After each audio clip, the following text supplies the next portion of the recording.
Hello, viewers. You're welcome to the Bottom Show. Always excited to come here and share with you guys amazing guests who are doing awesome stuff in wherever they are. And my guest for today is from South Africa. He's a Nigerian living in South Africa, and I think he has a lot of experience that you want to share with us today.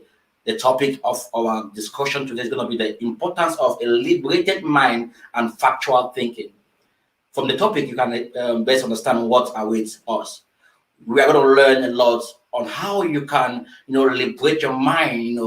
Like facts that you can, things you can do, to liberate your mind to have that life, that good life, that cool life that you need to achieve your goals or to live the best life you want to live in this world.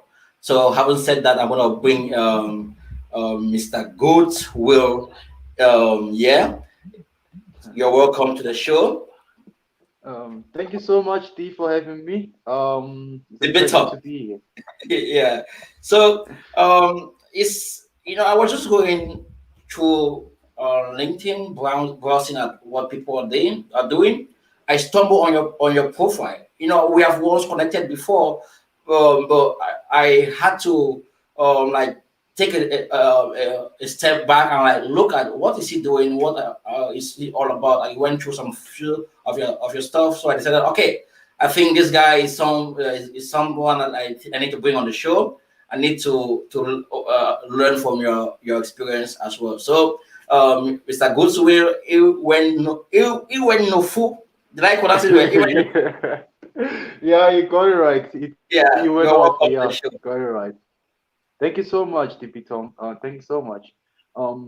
It's a pleasure to be here, and it's a pleasure to also share what I've learned over the years. So, thank you so much.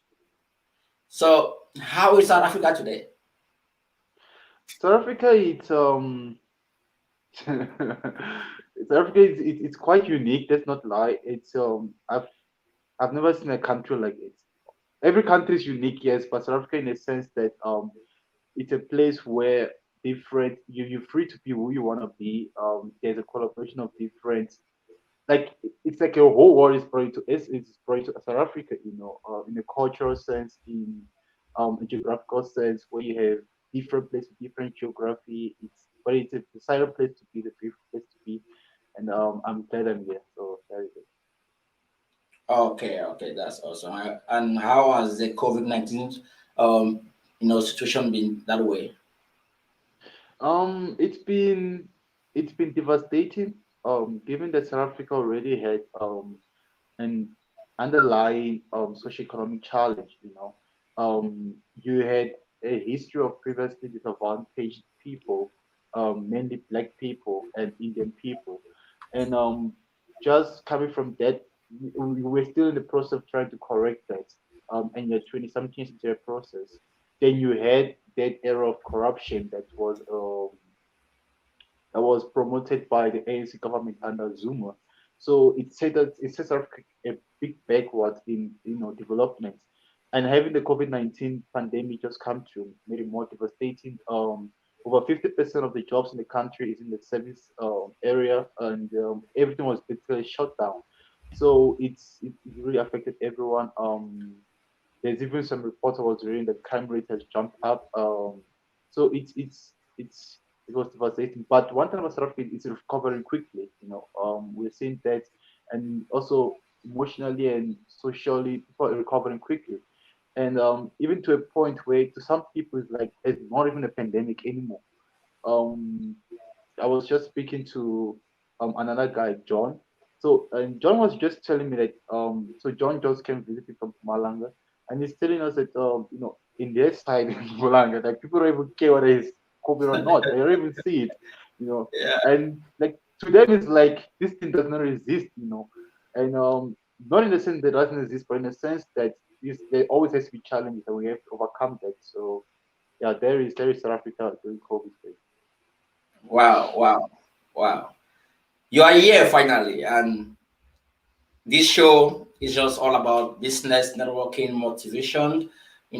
Guests come here, share their success story, share present on something that they think is really valuable to them so Okay. that someone out there can benefit from that. Before we dive into most of the questions for today, I would love you to, give a brief description or introduction of who is God's Way Iwen Nofo and what are you all about? Gossi Wonderful is just a very simple boy. That has a vision of being, very impactful in Africa and helping create economic growth in Africa. So that is my life work, and that's basically I dedicate my life to. So currently, I'm studying. I'm a student of politics, philosophy, and economics at the University of South Africa. And prior to that, um, prior to, and also I'm executive director of business development at Heretical Insight, a full-fledged data analytics, data consultancy, and training on data based in Johannesburg. Prior to that, I was the chief marketing officer for Lycan Trading, which was a trading securities trading community. It was global, actually headquartered in Pakistan. And a few years there, I was like, but I basically don't have any impact yet. People are just here to, trade and make money, and they just eat, they move out of there. And usually, I want somewhere where I can have impact and promote growth and impact people's lives and not just trade. And prior to that, I was a co-founder for Pistol Sorry, Group, which was we are losing you. Sorry, I'm losing you. It's um. like the Can you hear connection me? ceased. So yeah, now I can hear you. I was losing you. Yeah, Oh, okay. now I can hear Oh, okay. you. So sorry about it. Okay. So prior to that, I was a So co-founder of Pistol Group. you mentioned something. Yeah, can you like are you with me? It's like we're having Yeah, I can some hear you. technical issues. Yeah, I think now is I think now we are good to go. Okay. Let's see what's happening here.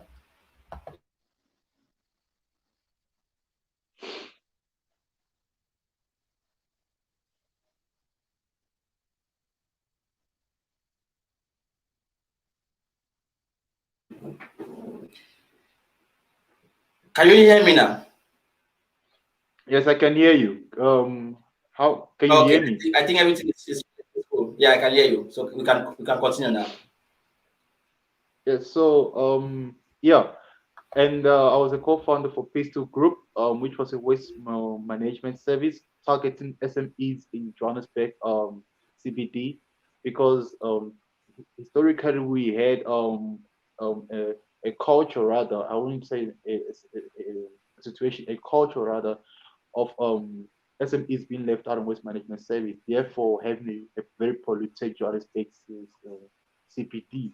So we have tackled that problem for some few months, and basically I actually left the business when it failed because we couldn't get investors to help us expand on the vision. But that was that, and that's just cost me one offer for you.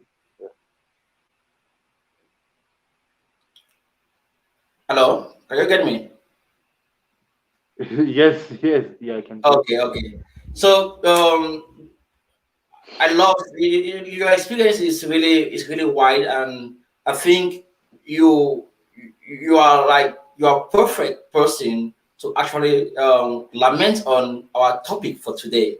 How to have a mindset that will lead to success. So can you just give us let's say an overview of what actually you think is having a factual mindset, or why should people have a clear mindset always whenever they are doing what they do? Should I say clarity? Like you should have that fact that uh, proper mindset.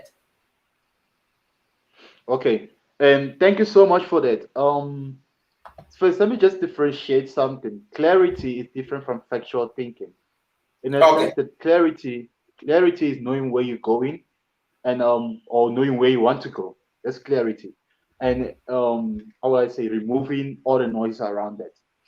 Factual thinking is engaging in critical or affirmative or strategic thinking, but with facts, with real empirical evidence, and not engaging that based on assumptions.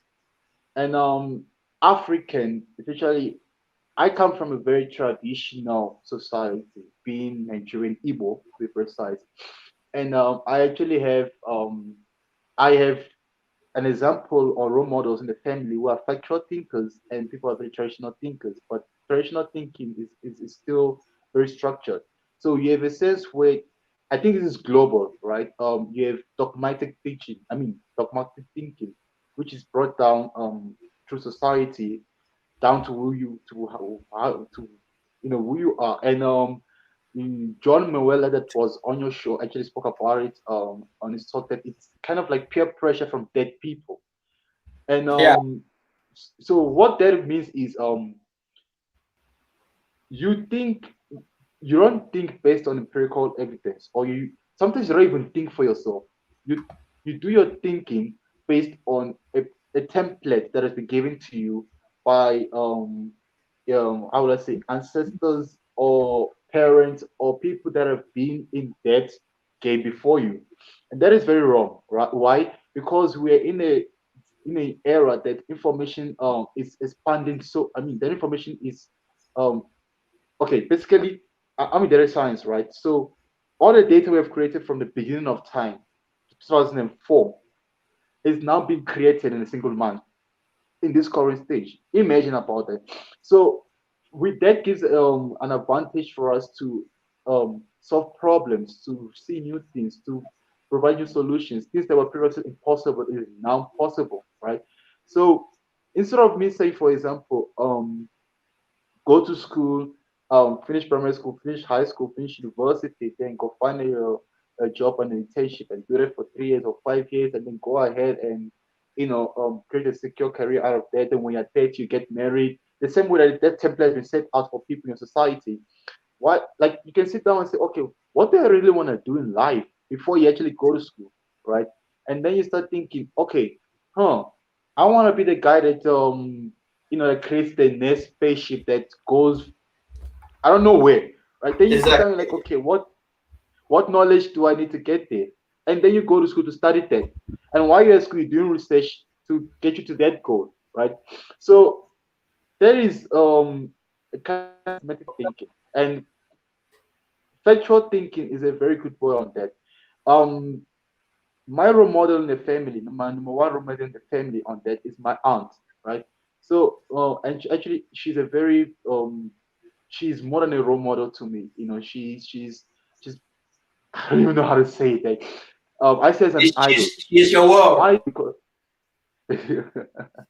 and why is that? Is because my aunt was married at the age of 16, right? She was they married her off at the age of 16. She came from a poor family, and she had to be a very good humble wife. Was abused by her husband, then went to another husband, was abused by that husband, then she left.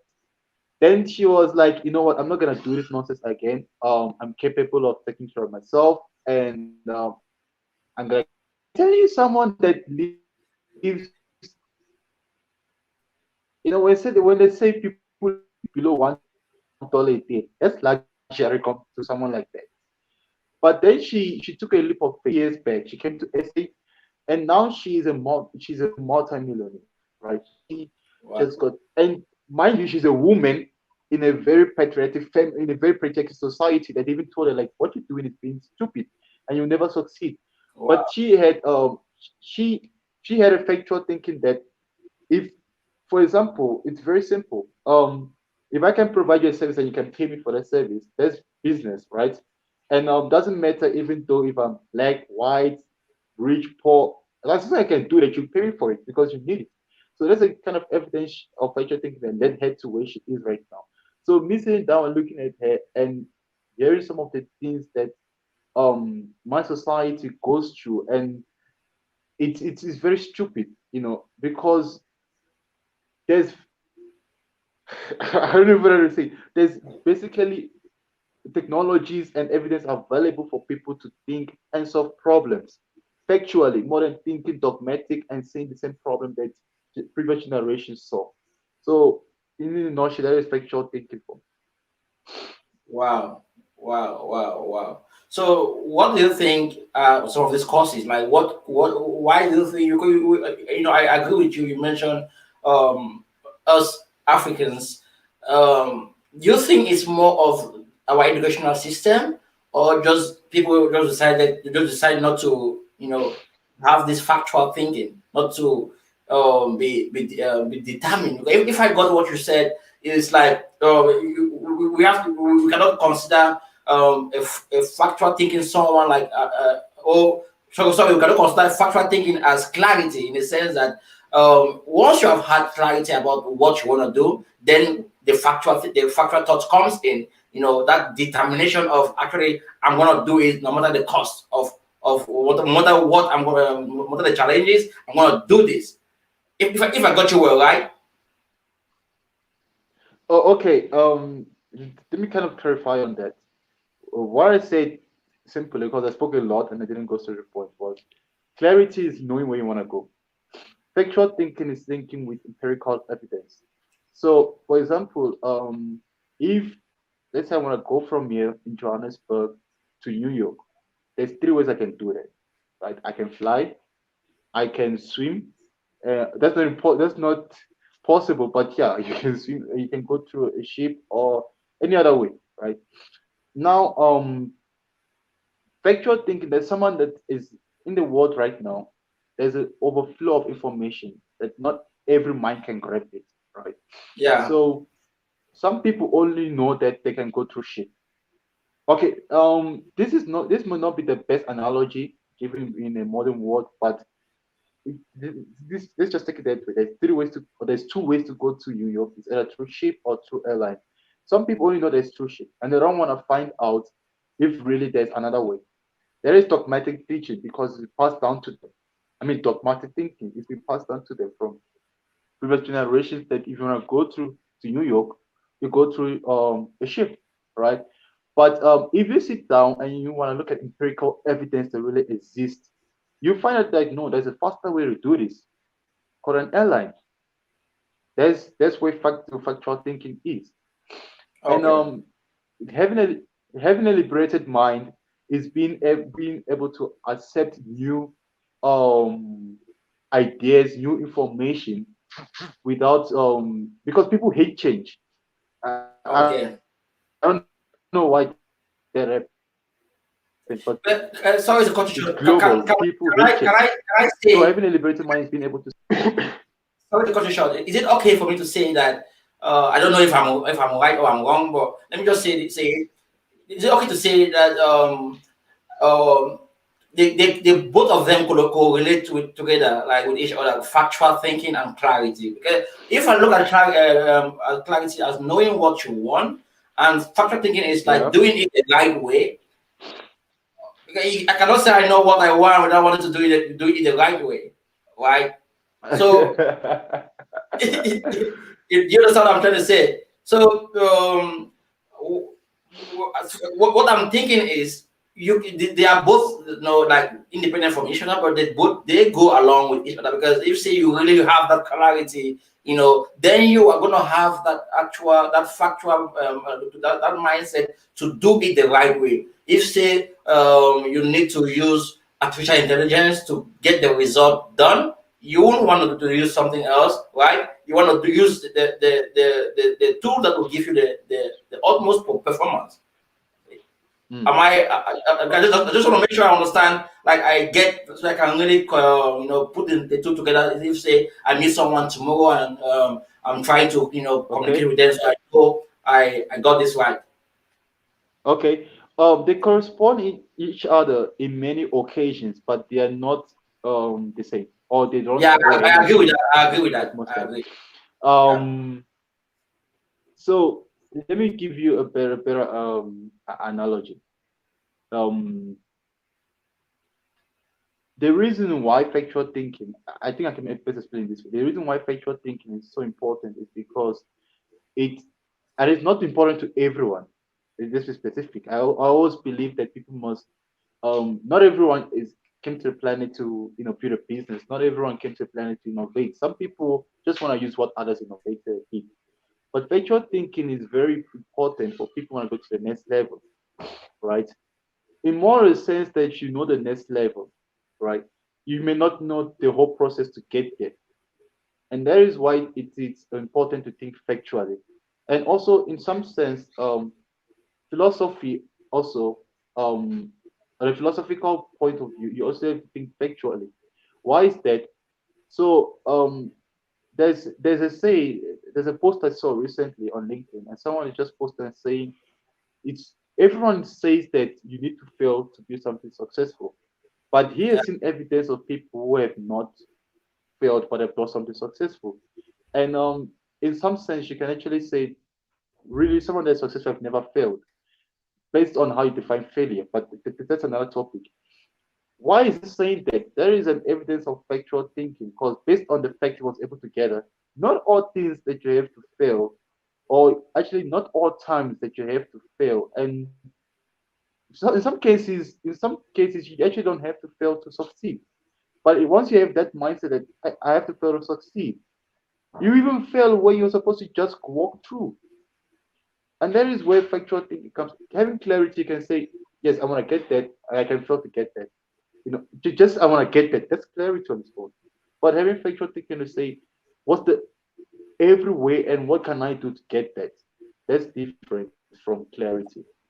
Because Okay. Yeah. Yeah. clarity gives you the vision, but it doesn't give you the whole journey.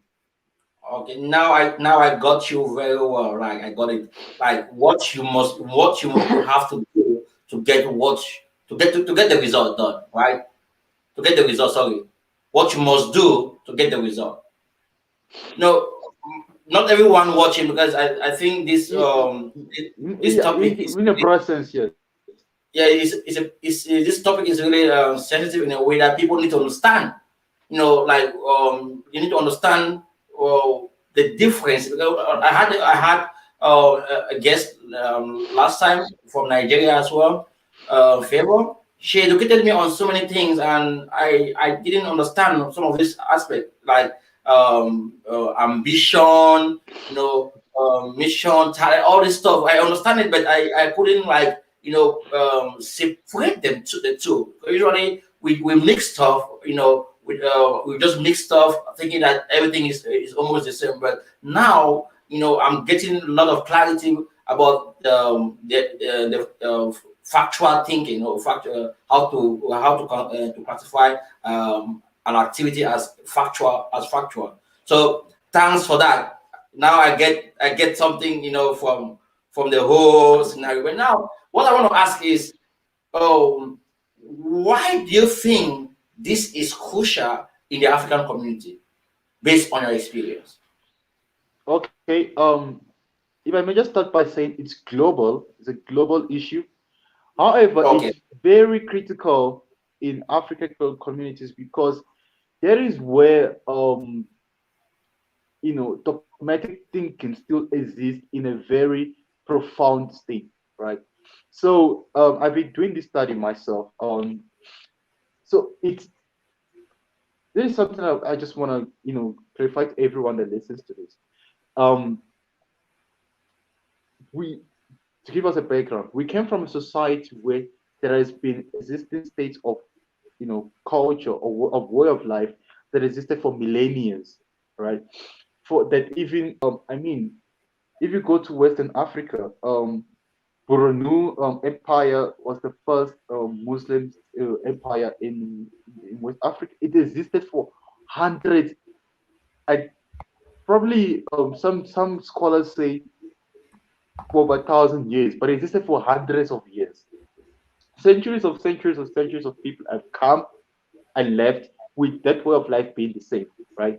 And then you have a point where last two centuries, where there's a big disruption, and now a new world order is set by Europeans with European structure.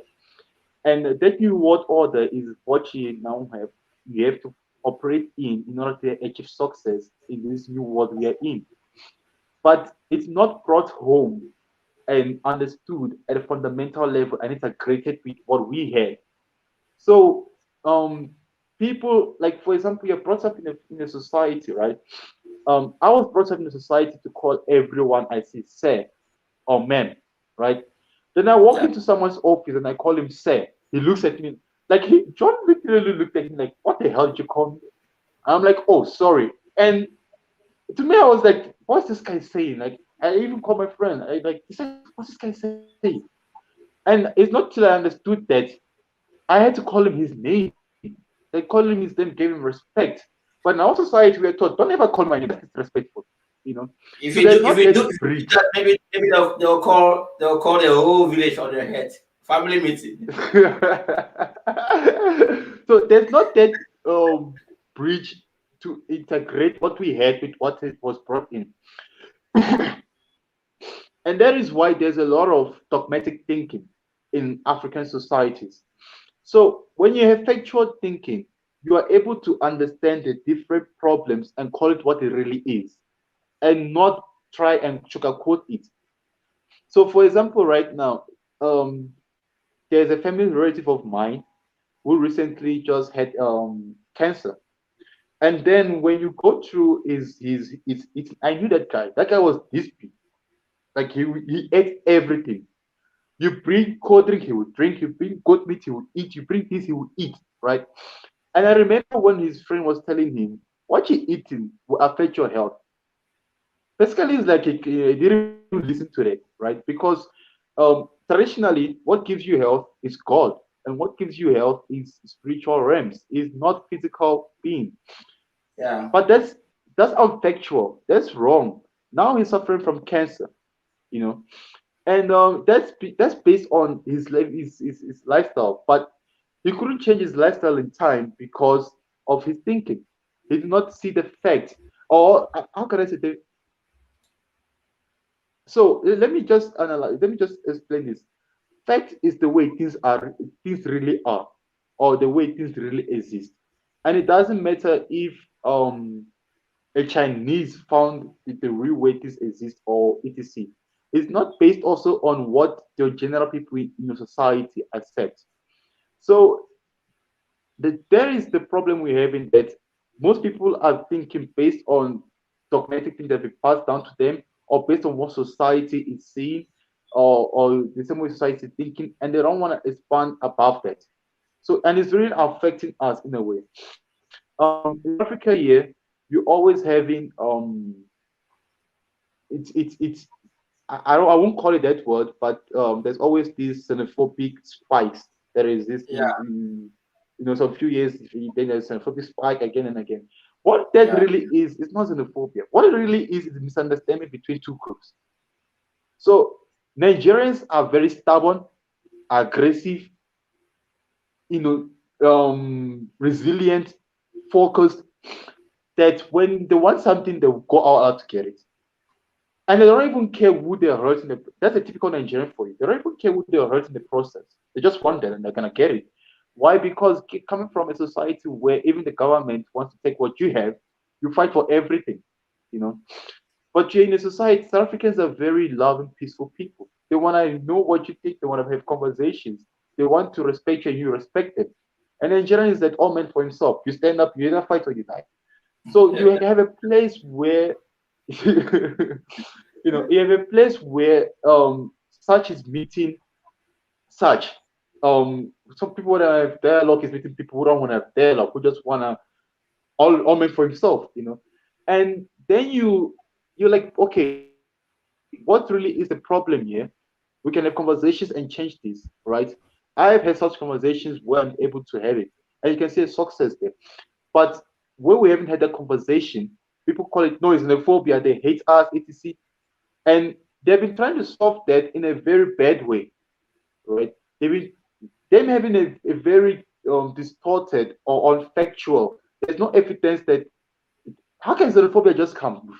No, there's no evidence that there's hatred or there's discrimination against you. It's just there's a misunderstanding. There's evidence for that. There's a misunderstanding Yeah. between the two groups. You know, so it's important because many challenges that you are facing in our African societies is basically based on poor reasoning. It's basically based on factual thinking. So when we start to think factually, when we really start to see the way things are and ask different questions and have different opinions and leave dogmatic thinking, then we can be able to move forward. And another thing is, if you see, like for example, there was a suggestion at the Nigerian Senate House to um to jail parents that pay um, that paid what did I call it? Um, um, okay, basically they pay money to bandits or kidnappers to jail them for 15 years. And they were trying to say that that is the same law that we had in the UK, that they had in the UK and the US.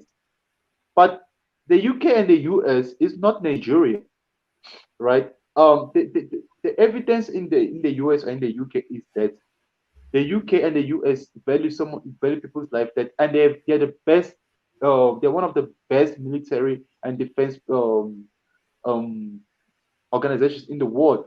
But Nigeria is not that. That's all. That's the fact. We are not them. We don't have the equipment. We don't have the systems, and we don't value life the way they value them in the US. So if you remove these things and just say we should do that because this is the way this one is doing it, it's not realistic. It's not Yeah. factual.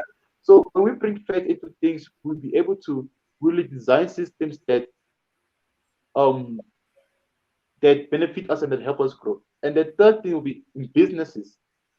People, and this has been very evident in COVID, people make decisions based on intuition in business. And that is very wrong. Why? Because in there was something the chief data officer for Runback was saying that you have three kind of businesses right now. You have businesses that are utilizing data, you have businesses that are going to utilize it, and you have businesses that are going to be left out or that not going to exist anymore. And where is that going? Factual thinking, thinking with fact. You cannot tell me why is that important in business area? Because people's tastes change, because things improve, because competitors increase or decrease, because new technology disrupt industries. So having those factual thinking in every area of life, whether in business, in leadership, in politics, or in family life, helps us drive growth better and helps us provide better solutions to the challenges we face. Wow, wow, wow, wow. I can see you have a lot of insight when it comes to this particular topic alone. You know, this just listening to you has opened my mind a lot. Like at times we look at certain things for we take it for granted, whereas like those things really impacting our lives negatively. Like you mentioned the way we relate with each other back home. We pay so much attention to titles. We want and we think that's respect. You think because someone calls you uncle, sister, or Mister or doctor, it means they respect you. You know that's how we think, and someone can do that to you, whereas they are not really genuine. We don't look at the facts. That the facts we tend to neglect things that will help us, that will transform us completely. Instead, we focus on doing it our own way. And when we do it, we don't do it as per or caring about the other person who is next to us. We just want to get what we want and how we want it. So thanks for sharing that. Now, looking at your experiences back then, were you always like this? Did you always have this thinking, this way of thinking, or is something that evolved over time? It's something that evolved over time. I didn't always have this. I had a very closed mind. I didn't have a liberated mind, and I did not engage in factual thinking. So I when was that? engaged When in was that moment conceptual that or you dogmatic you thinking. started thinking this way? That you realize? When did you Uh, finally get the awareness that wow, sorry, hear me?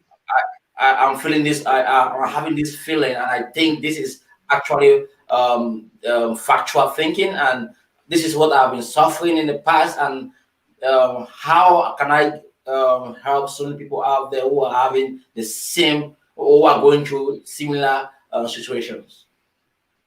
Please repeat the question. You kind of froze the beat, please. Okay, okay. What I want to get is, when did you finally realize that you are you're thinking this way, based on your experience, and what have you been doing so far to help so many people out there who are going through similar situation? Okay, okay. So for me, it wasn't a moment. It was a series of events that actually caused me to say no. Like the way of think, your way of thinking, or the way we're taught to think, is actually sorry to use this word, very useless, right? So um, it it happened mainly during the years where I interacted with different cultures. So for my first year at varsity outside of school, I went to school in Sandton, the economic capital of South Africa. And then you have a divergence of Indians, Pakistans, Europeans, South Africans from different backgrounds, and different Africans all over the globe. And then you see a series of, you see the way you're thinking that you thought it was actually um, okay based on what you were in your society. It's very wrong, because you have seen a society, a person from a different society that have gone through that, and so that what they were doing was wrong, and then you came to see their viewpoint. So it's one that got, and another key event was when I met my mentor, of course, Marco Baye, and we're engaging in some development, and he exposed to me the importance of thinking correct, and he is a political leader in the Nigerian society in SA. So he always fights with people for unfactual thinking. And I kind of asked him, like, why are you fighting with people for trying to defend their traditions and their customs and etc. And he told me the reason really that what they're trying to defend, or what that culture and tradition um, you know help them improve, maintain, or provide for, can be provided in a better way without the harms or the dangers that all those outdated ways were causing to them. So that was when I started learning from him, number one, because I said, like, okay, gospel, we are done with this because this is not helping you go anywhere. Rather, you're having a very sad life with this. So there is one, I first had to change myself in order to help other people change. And after that, I started pushing it into my close cycles. And if someone wants to become effectual thinking, a liberated, Thinker. if someone has to have a liberated mind and engage in more factual thinking, it doesn't. There's about five ways someone can go about it. One, it doesn't hurt to read with people you disagree with. You know, so I'll give you a typical example. My Christian hardcore. We brought up. I hated LGBT people. Lesbian, gay, etc. And that was the way the society really looked at. But when I got to sit down and I read about them and understood the science behind it, I was like, damn, like why the hell are we fighting these people? You know? And because there is nothing wrong with it. And it's actually what we're doing is actually anti-Christianity. That is one. So really people you disagree with, especially in topics that you find very strong or very important to you. Two, always verify what you are taught, right? So and not everything, sorry, not verify everything. Verify the key areas or the key beliefs in life that, or of this that you're taught. So don't let someone give you, because the basis of everything is philosophy. You build your life, you build your business, you build anything based on the philosophy that you have. If you're going to anything, and evaluate the philosophy that you're going into, evaluate the plan, the template, or the idea that someone gave you, evaluate that, all those critical areas. So let's say you want to manufacture a shoe pair, right? um Evaluate if that leather is the best at that, the leather you're getting to use is the best quality and at the best price, etc. That's a very simple analogy, but in different when you bring it to very complex things, it's you can say it plays very important role. Number three, be humble. And where this comes in is okay, especially for African males, please be humble. No, like yes, particularly Can you give me an Nigerians. example, like how African males should be humble? When you have to if we can relate it Okay, with in three things, one, in family, right? um don't think you know it all, listen to your wife. If you don't think you know it all, listen to your wife. And ask her opinion. Even your children, ask them opinion in everything. Don't think, oh, I'm going to just make a decision for everyone. Two, there's still a sense that leadership is rulership. And what I mean is a leader knows it all and then the followers just listen to him. That's outdated. Let's scrap that out. Let's remove that. Ask questions. What are the best way? Brainstorm with teams. That's why you hired them. You didn't hire them just to carry out um, um, projects or to carry out orders. Brainstorm with them. Be humble. Let us sit down and say, okay, how can I really lead from the back and listen to everyone? And maybe because you're in Europe or someone listens to this from a Western country, not understand. These problems are still very. It's not even we've not scratched the surface in solving them in our communities here in Africa. It's still yeah, very dominant, you know. And yeah, so that's what I'm saying. Like Africa may be humble. Fourth is we actually have to take scientific reasoning into things and asking how can we always constantly improve. So my aunt that I referred to earlier had a restaurant she started in 2001, Bossy Restaurant, right? She pioneered indigenous West African food in South Africa. wow, Um, that restaurant now they have about four branches, but the modus operandi or the method of operation has been the same since 2001, has not improved. And I remember having discussions with my family members, and I'm like, guys, the way you're doing things, really, it's way outdated. But they feel comfortable doing it that way because they've been doing it for centuries, I mean, for decades. And it's really, giving them money, so why improve? But if you improve, the money you make is way higher than what you're really making. yeah, The part you have is way higher than what you're really doing. So let's not be comfortable with saying, um, this is the way the master did it, or this is the way our father did it, or this is the way Elon Musk did it, or this is the way Bill Gates did it. What about you? Given with yeah, what you have, life is basically proper management of resources available to us. So, given what you have right now, how do you gauge scientifically to say there's a problem? What's the best way to solve it with the resources we have? Probably you can find because asking questions that doesn't seem to have answers is innovation, right? That's just knocking on the door of innovation. So let's engage in scientific thinking. And the fifth one would be um, let's not think that those that went before us know it all, right? Let's be very critical. Um, Elon Musk doesn't know everything, right? There's areas, yes, he may be very smart, he may have done something very useful, but there's areas where you find that you as Bitong will be more innovative in than Elon Musk, right? So if he yeah, gives you, if let's say Elon Musk did something, give you a template. And there's one thing we must understand: people that we admire are people that changed, paradigms. They did not leave the paradigm they were given. They really came and like, I don't want this. I scrap it out. I want something better. So let's not be afraid to say, what did the master do wrong? Because no one is perfect. Right? No one has infinite knowledge, so we can always improve on that. And that is the way. For me, it has helped me to say, okay, how do I um engage in more factual thinking, and I've seen that improve every area of my life. So that is it. wow, wow. Thanks so much for sharing that with us. I think so far we have come to the end of the program for today.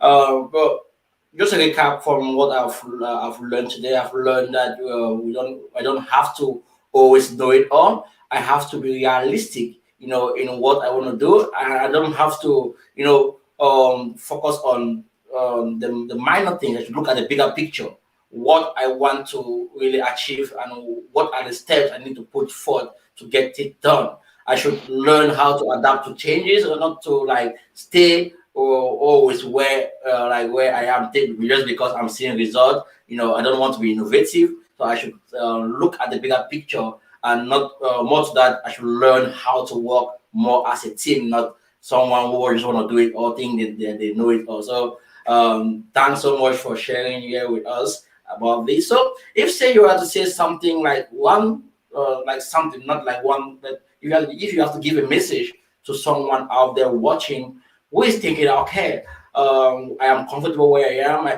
don't have to change to do something I don't feel comfortable doing.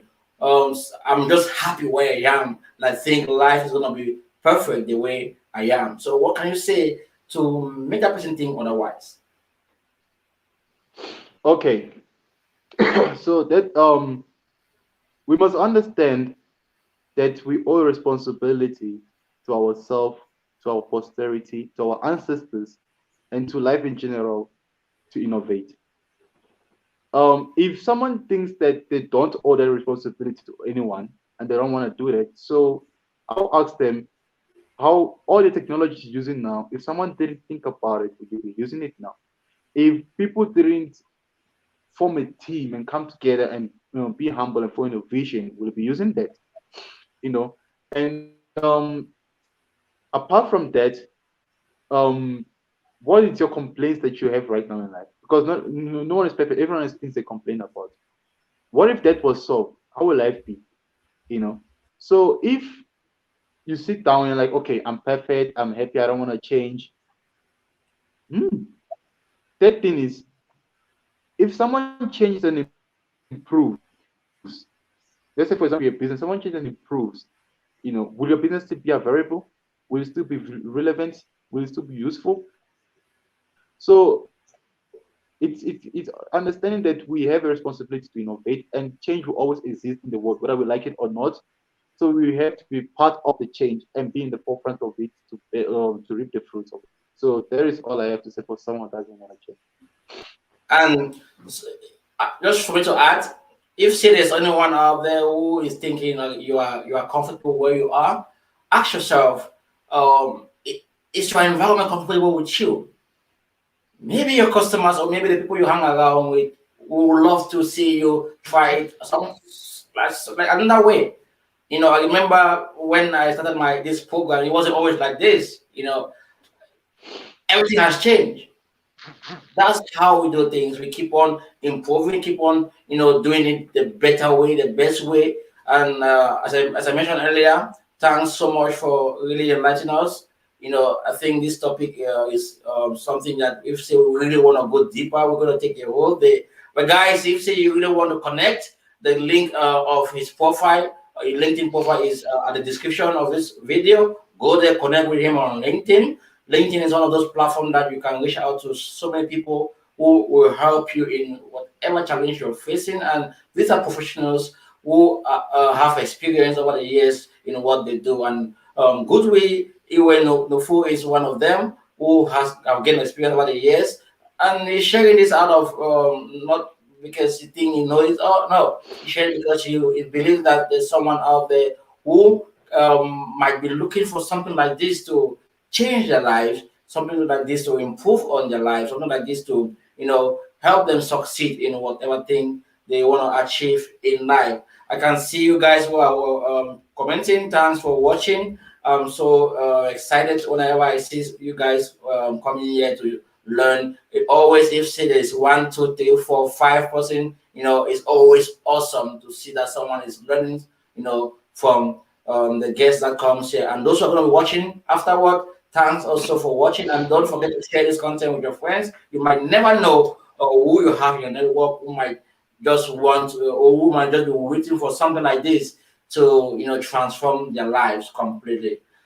Once again, thanks, Mr. God's will. I'm humbled to have you here today. Thank you so much, Tom. Thank you so much. Been a pleasure being here. Thank you so much. All right. All right, guys. Until then, see you tomorrow. My guest for tomorrow is gonna be a powerful lady who is in in the marketing sector, and she's gonna be sharing with us some marketing tips on how we can grow our business using social media, precisely, and more to that, how we can communicate with clients and get the job done, in terms of marketing sales. So stay tuned tomorrow as we dive into marketing and sales. Until then, you all have a nice day. Bye bye.